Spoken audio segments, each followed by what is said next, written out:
मध्य प्रदेश में 24 सीटों पर होने वाले विधानसभा उपचुनाव से पहले बीजेपी को बगावत का डर सता रहा है। यही वजह है कि बीजेपी अब डैमेज कंट्रोल के मोड में आ गई है और इसका जिम्मा पार्टी के कद्दावर नेता और प्रदेश के गृह मंत्री नरोत्तम मिश्रा के कंधों पर डाला गया है। नरोत्तम मिश्रा ने भी हालात बिगड़ने की आशंका से पहले मोर्चा संभाल लिया। इसी कड़ी में नरोत्तम कल ग्वालियर जाएंगे।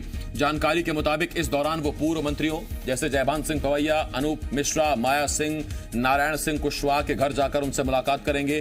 दिग्गजों से मिलने के साथ ही नरोत्तम मिश्रा संघ और बीजेपी दफ्तर भी जाएंगे, जहां वो कार्यकर्ताओं के साथ उपचुनाव की तैयारियों की बातचीत करेंगे। दरअसल पहले प्रेमचंद गुड्डू और फिर बालेंदु शुक्ल के कांग्रेस में शामिल होने के बाद बीजेपी सतर्क हो गई है। इसीलिए बीजेपी उपचुनाव से पहले किसी तरह का कोई रिस्क लेने के मूड में नहीं है।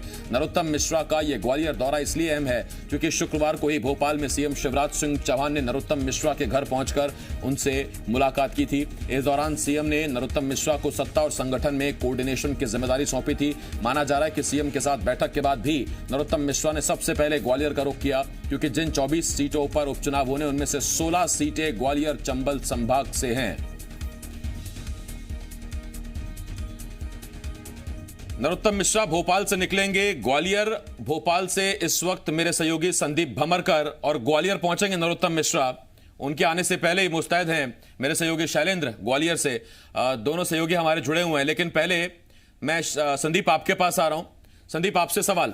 कल जब शिवराज नाश्ते पर पहुंचे थे नरोत्तम मिश्रा के यहां, तो फोकस नाश्ता नहीं था, फोकस था ग्वालियर चंबल।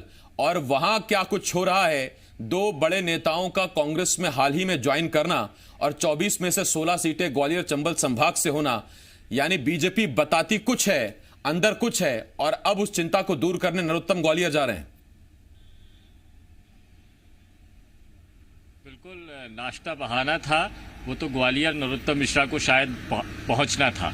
और नाश्ते में जो चर्चा हुई थी, चर्चा के बाद में रणनीति बनी, रणनीति के बाद में शायद हरी झंडी ली गई या इत्तला की गई सुहास भगत के साथ में, और उसके बाद में नरोत्तम मिश्रा ग्वालियर के लिए रवाना हो गए हैं।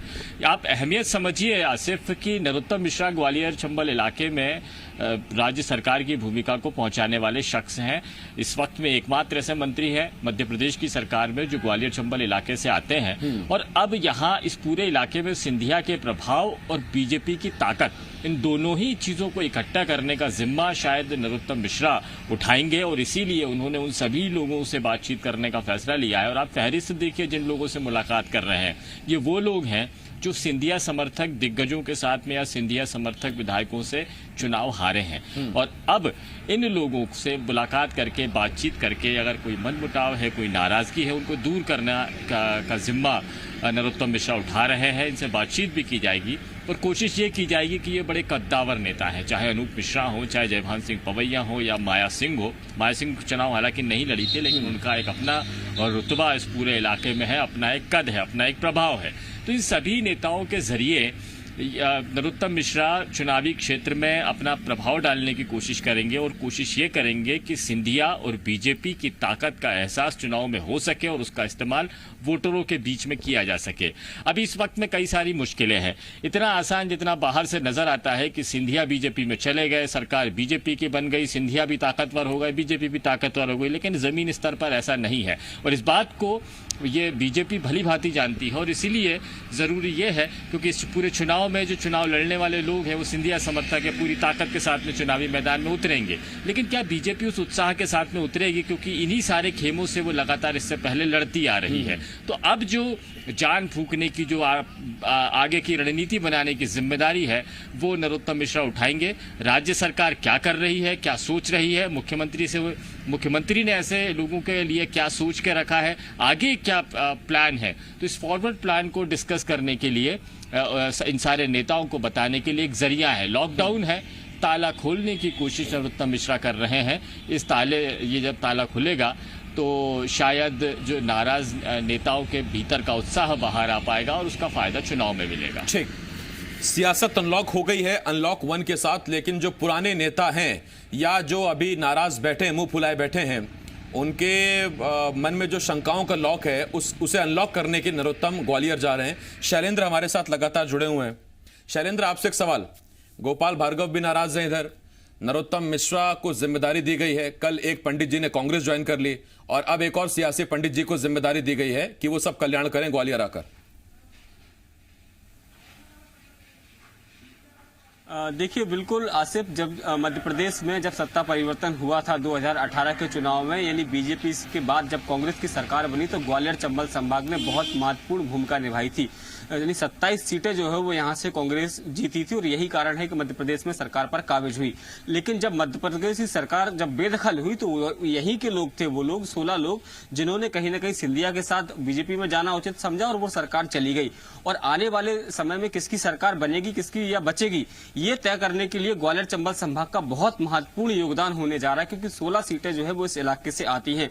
और यही कारण है कि बीजेपी ये बिल्कुल नहीं चाहती है कि यहाँ किसी तरह का कोई डैमेज हो। जिस तरीके से कल वालेंद्र शुक्ला ने लंबे समय के बाद, यानी 10 साल बीजेपी में रहने के बाद बीजेपी को अलविदा कह दिया, एक बार वो फिर अपनी पुरानी पार्टी कांग्रेस में चले गए।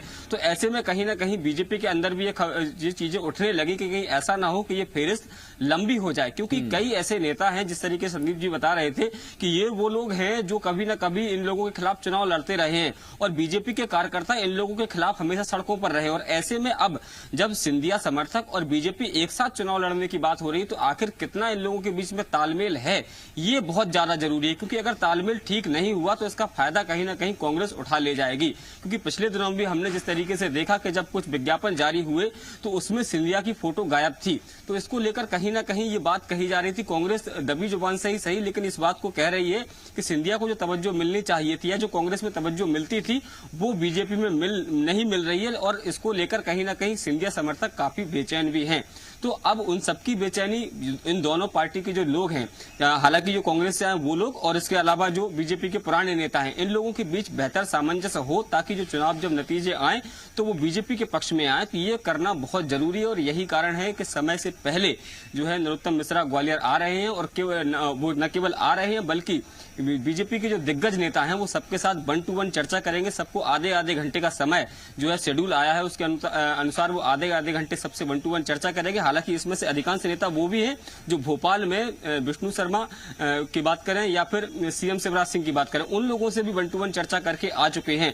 तो कहीं ना कहीं जो शिवराज सिंह जी को पहले ही इन लोगों ने अपनी तरफ से कुछ राय दी होगी और यही कारण है कि इन लोगों के फीडबैक के बाद ही अब नरोत्तम मिश्रा यहाँ आ रहे हैं और इन लोगों से 1 to 1 चर्चा करेंगे और कार्यकर्ताओं से भी बात करेंगे। तो कहीं ना कहीं इस बात को लेकर सामंजस्य बिठाने की कोशिश करेंगे कि मन टटोलने की कोशिश करेंगे कार्यकर्ताओं का, पुराने लीडर्स का, प्रभावशाली नेताओं का।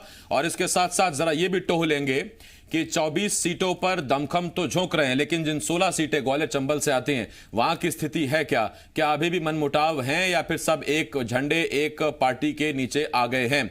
बहुत शुक्रिया शैलेंद्र आपका। संदीप आप बने रहिए हमारे साथ।